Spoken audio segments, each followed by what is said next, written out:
V severovýchodnej časti Turčianskej kotliny, kde sa k sebe približujú pohoria Malej a Veľkej Fatry nad obcov Nolčovo na Milane Grúni, sa zišli chlapi, kosci. Zišli sa s cieľom zachovať tradíciu ručného kosenia horských lúk. Dovolte mi, aby som vás privítal na najkrajšej a najzdialenejšej lúke na Milane Grúni v Nolčove, kde si chceme pripomenúť už po 6. krát kosenie horských lúk. Táto myšlienka sa zrodila v hlavách dvoch bratrancov v roku 2006, kde prvý ročník sa uskutočnil až v 2008 roku, kde prvé 2 roky sme kosili tu na Milane Grúni, ale vzhľadom k tomu našim ženám, kde to mali najťažšie s týma batôžkami spievať, tak sme to presunuli na príslop a posledné roky kosíme na príslope. Technickým organizačným veciam asi toľko. Chceme zachovať tradíciu ručného kosenia tak, ako sa kosilo kedysi, že to bola drina. Dneska my to robíme skrz zábavu. To znamená, že naši predkovia väčšinou od tej posviatku Cyrila Metóda v nedeľu večer odchádzali s kosami vzdialenej 8 až 10 km na tieto horské lúky, aby v pondelok ráno padali prvé stebla tej trávy. Oveľa ťažšie to mali naše ženy, teda gazdine, ktoré o 3., 4. možno ráno potrebovali ten frištík nachystať, do batôžka si pochystať, statok doma a vyviesť poživeň pre tých koscov, ktorí vlastne až 3 týždne júlové dni zabíjali tu na tých horských lúkach. Večer sa tu zídeme, nejaké tie prekáračky, posedenie pri ohni, zaspávanie pri padajúcich hviezdach. Počíta sa okolo tej 1 hodiny po polnoci, aby každý si oddychol aspoň na tie 2-3 hodiny. 3 hodiny, aby sme ráno o tej 4. sa zobudili a 4:30 tu o tých 200 až 300 metrov nižšie, aby sme sa zakosili do tých riadkov. Prišiel som tu z diaľky a pred týždňom som bol na Horehronských dňoch spevu a tanca v Helpe. Boli to už 47. a 48. majstrovstvá. Vystupovali sme tam ako skupina Šarišský Gavalier, ktorí nás tu poznajú, folklórna skupina. Dneska prvýkrát nie som v kroji, som v civili. Ale tam som aj tam som im povedal tým ľuďom, ktorí tam boli, lebo tam bolo zástupy ľudí, možno stovky, tisíce. Nám ide o to, tak ako aj Kosteckému spolku a všetkým, ktorí sme tu, o to presadzovanie tých tradícií, ktoré spomínal aj Pálo. Že tu sa pred ja už teraz nepamätám koľko rokmi, ale chodilo sa to v 70 80 rokoch sa tu kosilo. A naspäť sme v roku už 2013, začali sme od 2010 alebo 2008 a začíname naspäť vrácať to, čo bolo tu niekedy. A my presadzujeme, ja som aj za klub ľudových tradícií, ktorý je u nás v Veľkom Šariši, a stretol som sa s takým niečím. V tej Helpe, keď sme boli, tam bol program, prišli hostia z ďaleka aj z blízka. A ja som vystúpil na javisko, hovorím, viete čo, my sme síce len 120 km od vás, ale ja som prišiel z najďalej. Oni všetci pozerajú. My sme prišli ozaj z najďalej. A že prečo z najďalej? Tak ja som mi povedal jednu príhodu. Išiel som z oslav nášho člena, mal promocie v nedeľu, horúco bolo krásne, tak som si išiel po Veľkom Šariši, som z Veľkého Šariša. Išiel som si po moste a zrazu idú cyklisti dosť takí už unavení z poobedňajšieho nejakého takého cyklomaratónu. A zrazu, ja som tak krojí, vyšlaný, išiel som si pomaličky a zrazu ten posledný kričí: "Oho, mimozemšťan!" Ľudia dnes ešte nepochopili to, že my sa vracame naspäť k tým tradíciám a ja som v kroji vyzeral pre nich ako mimozemšťan. A preto v tej Helpe som hovoril, my sme znáďa, lebo my sme prišli až z vesmíru. A ten vesmír, to je ten náš. Všetci sme z toho vesmíru, takže užívajme si to. Ozaj tie naše tradície naďalej pestujme, pretože keď nebudeme ich my, naše deti už nebudú vedieť o tom, čo to boli, pretože tá generácia preskočí a už nebudú vedieť. My sme tá stredná generácia, ktorá môžeme ešte tie tradície preniesť a od toho sme tu všetci, ktorí sme tu, od toho je aj táto akcia, ktorá je tu. Takže ďakujem aj za to, že som tu dnes. My tu prítomní kosci, zúčastňujúci sa na 6. ročníku Nolčovskej kosy v ručnom kosení, konaný v dňoch 5. a 6. júla 2013, slávnostne sľubujeme, že majú z nás zreteli úctu k tráve, lučným porastom a ich koseniu a túto krásnu tradíciu, ktorú začínali každoročne po svetom Cyrilovi a Metodovi, kosbou horských lúk naši praotcovia a otcovia dodržíme. Tak nám Pán Boh pomáhaj. Pána Mária aj všetci Boží svätí. Slávne si otváram voľnú zábavu dnešného večera. Ešte doslov.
Švárnych chlapcov malo a ľúbiť sa bráňa.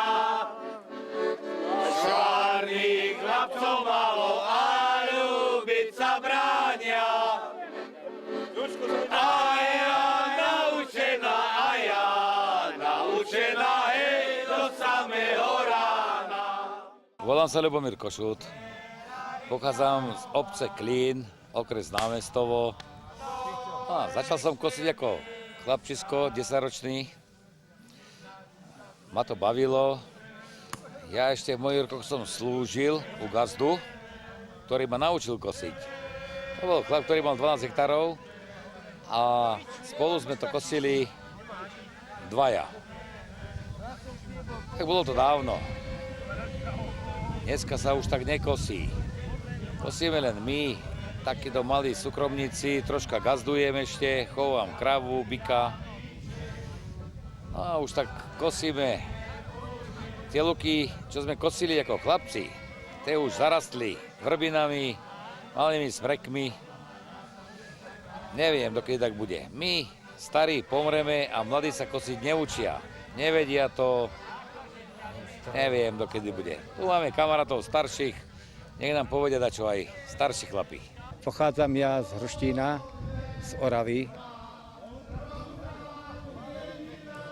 Ten kosiť som začal od 15 rokov. Nemal som oca mi nohu zlomilo, tak som musel s mamou sám od malička. Od 15 rokov som kosil, bolo súkromníctvo, tak som musel kosiť a tak som sa naučil dobre kosiť. A teraz mňa to tak zaujalo, že už mňa to baví, keď ideme na tieto podujatia, na tieto súťaže a to, že chodíme to takto kosiť. Pre mňa kosenie je to relax. Nie je to trápenie. Dobrý kosec sa netrápe pri kose. Kosu musí mať dobre našteľovanú, dobre vykutú a tá kosa to je pohádka. To je pohádka. Niekto si myslí, že kosenie je trápenie alebo nejaká ťažká, namáhavá robota. Nie je to pravda. Lebo dobre pripravené kosa, to je... Starí dedovia nám rozprávali, že to je oháňanie múch, aby ťa muchy nežrali. No, a my to vieme, no. Vieme to. Mladí si myslia, že to je drína, že to treba dreť, ale dobre pripravená kosa. pohádka, to je relax. Človek si ide oddychnúť pri kosení.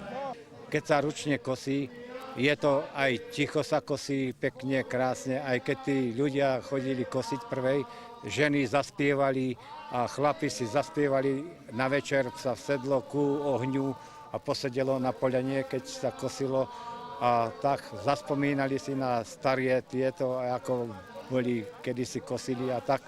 A jeden druhému ešte robili napriek, tak kosu namastili slaninou, aby oselník, ja neviem, oselník, alebo ako to tu volajú, oslu, namastili slaninou a keď išiel ostreť, potom nemohol kosiť, potom sa smiali z toho, že nemôže ukosiť nič a také boli zážitky. No.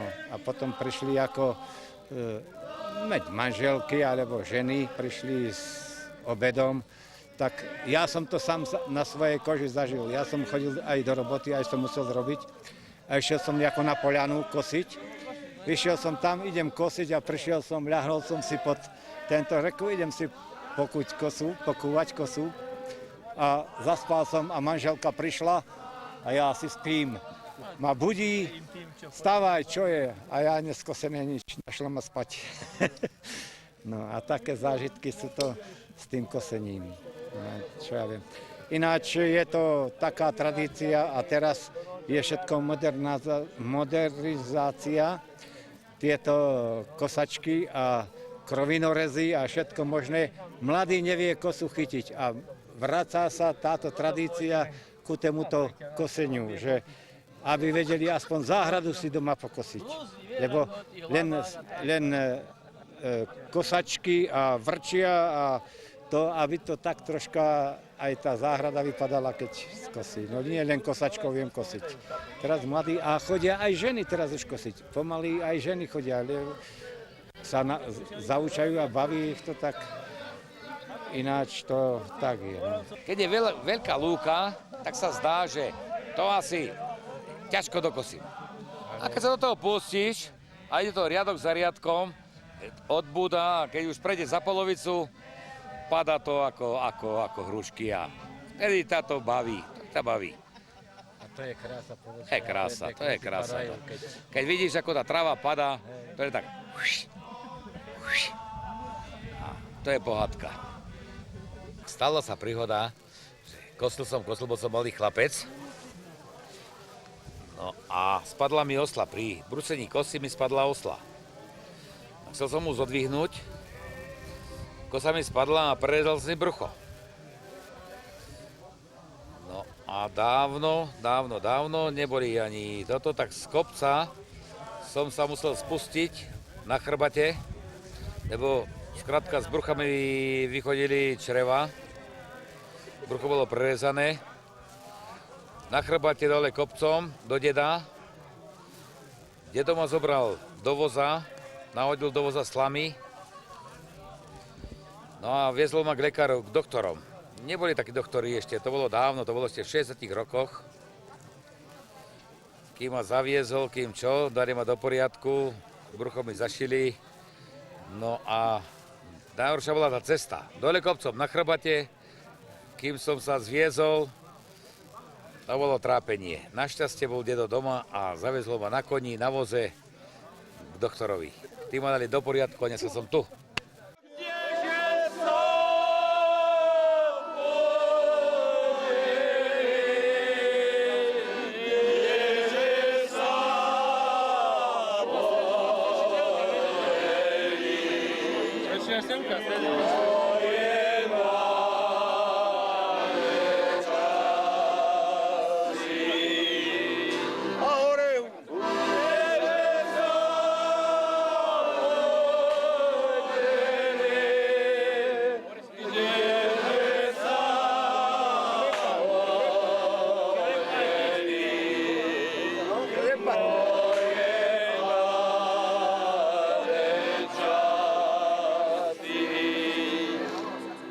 Keď sa už zotmelo, pri svetle ohňa si kosti spievali, okoštovali pálené, pojedli čo to opečené na ohni a predtým, ako sa pobrali zaľahnúť pod holým nebom, sa ešte vybrali na vrchol lúky. Z nej sa ozýval spev a zvuk harmoniky do celej doliny.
Napokon si každý pomaly našiel svoje miesto na prenocovanie, či v chalupe, či pod prístrežkom, ale aj pod holým nebom pri hrajúcom ohni. Pri ňom postupne utichli i posledné hlasy. Viem, že išiel traktor, normálne kosí 54, takto ľubokošu predbehol traktor, normálne. Dá sa to, len... Čo dá sa to? Čo dá sa to? Kým traktor prešiel, kým sa otočil, tak ľubokošu bol na druhej strane, veď minúta 10. Musí mať dobrú kosu na ostrenú. Kde má dobrú? Musí mať dobrú kosu a On má musí takú, mať že 80. on má takú kosu. On má 100.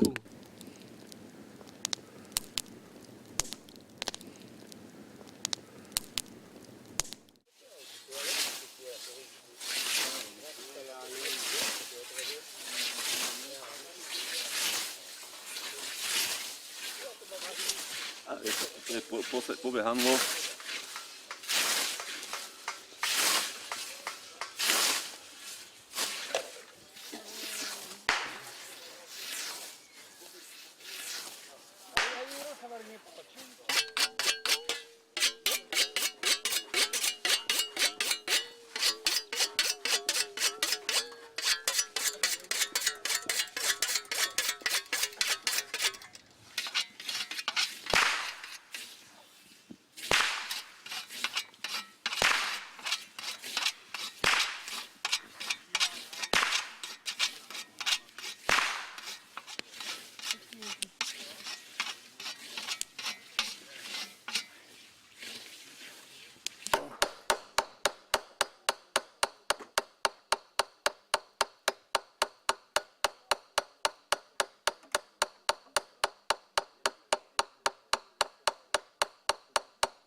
Dobre nakované a nabrúsené kosy svišťali steblami trávy od 4 rána. Kosti sa pustili do lúky, ako sa patrí. Čoskoro sa ozývali zvuky kosí z každého kúta lúky a vo vzduši bolo cítiť čerstvo pokosenú trávu. Pár hodín a neostalo stáť na horskej lúke nad Nolčovom ani steblo trávy.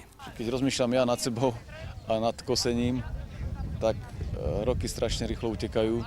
Ja som kedysi ako chlapec chodil sem na tieto lúky hore, ale od 70. rokov sa vlastne už tu hore nekosí, takže ja si len tak letmo spomínam, kedy si ešte aj kone hore, my sme chodili chlapci ako tie kone len pás a sem tam sme sa tam akože pohrali, pozerali sme ako tí ostatní kosia. Potom samozrejme už postupne bolo treba zobrať aj kosu do ruky a čo si skúsiť. Je jasné, že nás tí starší chlapi vyobháňali a mali sme naozaj čo robiť, aby sme sa udržali popri nich. No a samozrejme potom bola dlhá pauza, lebo ako si sa na to zabudlo. Ja sám mám doma motorovú kosu, samozrejme dvor, čo kosím a krovinorez a tak. No a potom sa dala dokopy skupina ľudí, ktorá si povedala, že treba sa k tomuto asi vrátiť, trošku sa stretnúť a zaspomínať na staré časy. No a už dnes máme 6. ročník. Čo som ja veľmi rád je to, že sa kosí vlastne vo vysokohorskom prostredí, dá sa povedať, inde to tak nie je. Ja sa volám Ivan Milan. Na kosenie horských lúk si pamätám ako malé chlapča. Otec ma posadil do dreveného doštenáka, ktorý ťahali kone. Vyviezol ma tuto hore niekde, na inú lokalitu ako táto. Kosci kosievali, stali o nejakej 3. po 4. ráno, kosili do nejakej 8. 9. V tom čase prišli ženy, doniesli frištík, kosci sa najedli, ženy porozhadzovali, poobracali, čo bolo pokosené.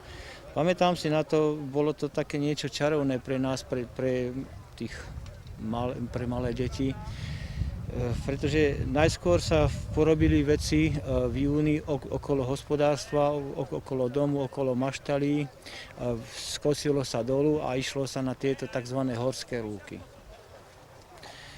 Bolo to voľačo výnimočné pre nás, pretože to bolo vzdialenejšie od toho domu.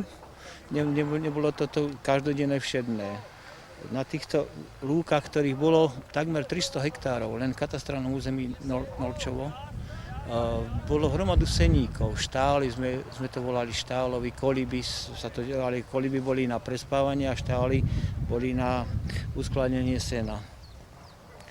Tie štály vždy vzbudzovali niečo pre nás také zaujímavé, kde sa teda to seno uskladnilo a suché, usušené A potom v zime, keď už došlo seno z humien, tak otcovia, gazdovia išli na koňoch, na voloch, na svojich povozoch, na saniach, vyšli hore po snehu a toto seno, vlastne, čo bolo ďalšia zásoba na tú dlhú zimu, zviezli dolu a bolo čím krmiť. Bolo to súčasť života, bol to folklór, bolo to aj nutnosť, pretože toho poľa dolu nebolo až tak veľa a ľudí bolo čím ďalej tým viacej. Kosenie skončilo vlastne v 68. 69.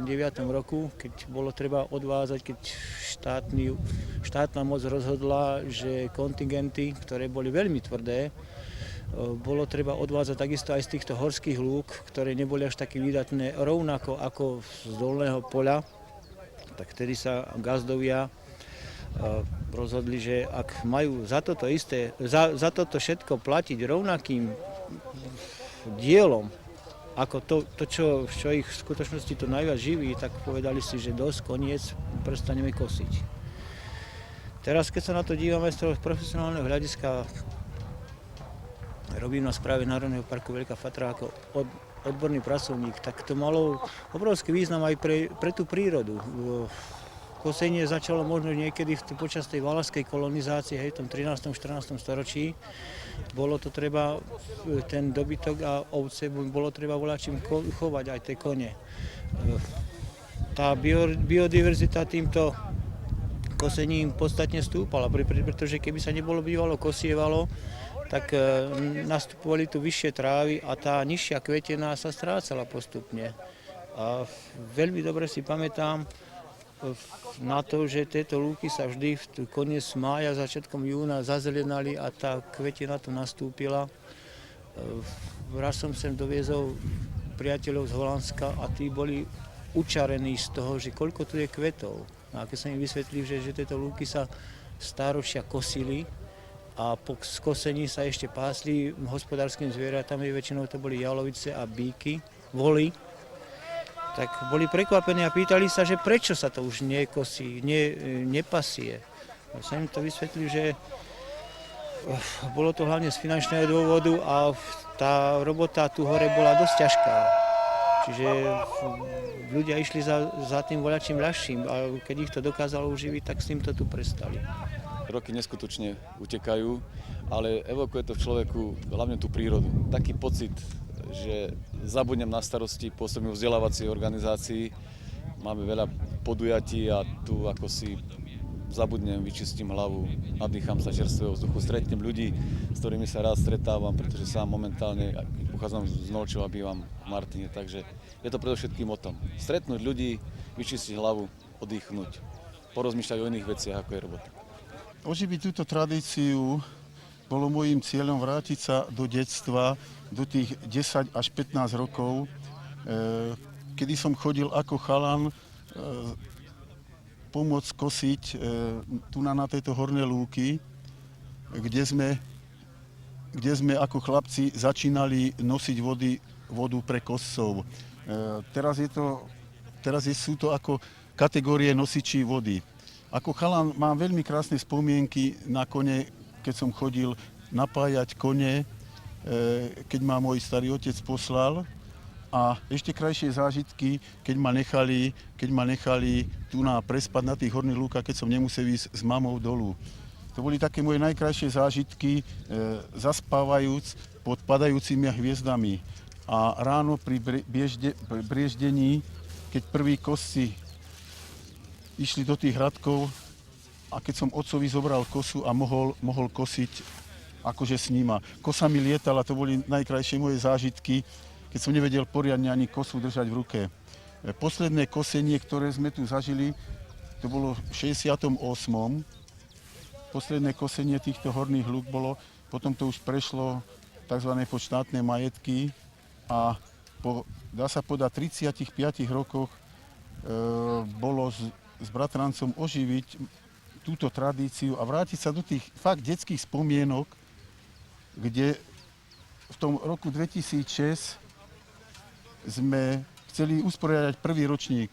Nepodarilo sa nám to, lebo potrebovali sme vybaviť všelijaké tie papiere od ochranárov, pasienkové spoločenstvo. To znamená, že sa to posunulo až na ten rok 2008, kde sa nás zišlo úctihodných 17 koscov. Nemali sme ešte tzv. Kroje, čiže naša výbava bola len obyčajné kosy.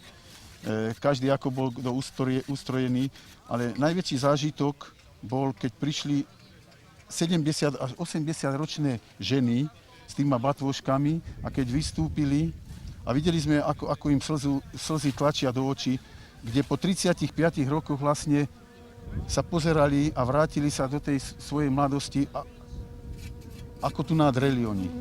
Správny kosec je ten, ktorý chce kosiť, ten, ktorý sa zakosí ráno, kosí pokiaľ vládze, potom si posedí, oddychne, počká, kým donesú nejaké občerstvenie, znovu kosí, aby mal taký pocit, že za sebou čosi vidí. To je správny kosec.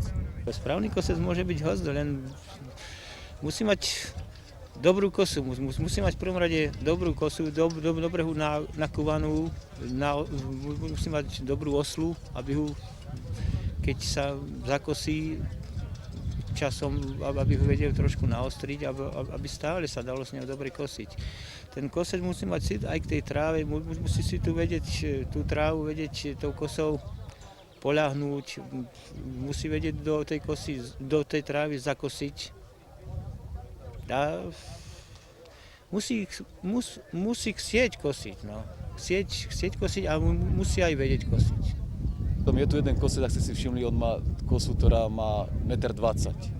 No a sme presne rozprávali o tom, že tam sú dôležité 3 veci. Prvá, musí byť naostrená kosa. Druhá, musí mať silu v rukách, aby takúto kosu utiahol. A tretia vec je, musí mať techniku. A to je presne o tých dobrých koscoch. Toto sú 3 základné veci. Dobrá kosa, dobré náradie teda, mať silu v rukách a mať techniku. V opačnom prípade je to len, že sa človek nadrie a driná. Inak to tú radosť stráca. Ale keď toto je, tak je to aj o zábave. Je to naozaj spomienka na život minulý, ktorý sa už asi ťažko vráti. Ľudia by si mali vážiť históriu, mali by si vážiť kultúru a toto bol naozaj súčasť kultúry, aj tej histórie, aj tej povinnosti. Keď sme konštituovali napríklad urbár v obci, tak som až prekvapený, že koľko ľudí, aj mojich vrstovníkov, aj starších, aj tých mladších už nie toľko, je narodený práve v priebehu mesiaca marec. A keď som si dal 9 mesiacov dozadu, tak mi to vyšlo, že väčšinou to plodenie bolo tu na týchto horských lúkach. Slnko je na poludne, mám milá vyprevať mne, cester zelený haj a potom ešte ďalej, potom sa rozídeme. Cester zelený haj a potom ešte ďalej, potom sa rozídeme. Po 3-4 hodinách kosenia nakoniec prišli za chlapmi ženy s frištikom. V batvoškoch doniesli chlieb, praženicu, koláče, meltu, ale i pálené. Lúčka, lúčina, tráva zelená, tí novčovskí mládenci sú ako malina. Tí novčovskí mládenci sú ako malina. Ale nie všetci, len voľaktori.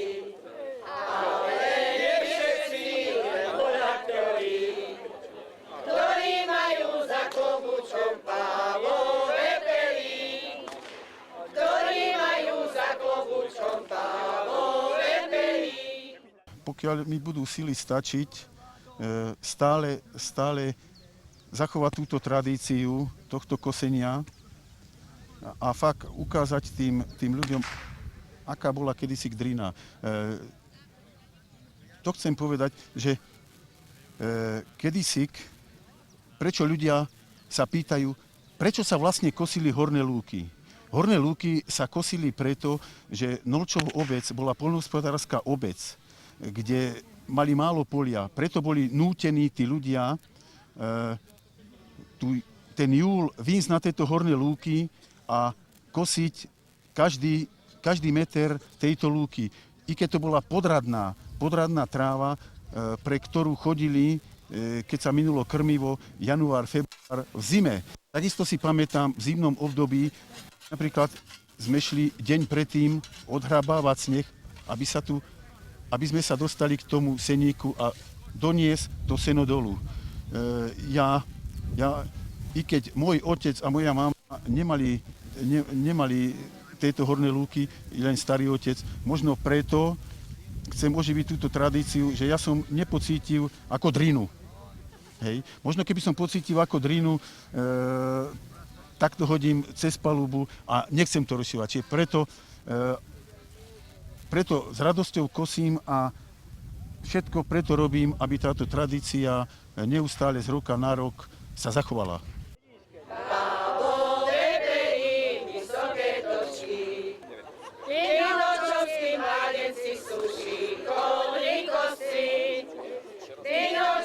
Mládenci suší,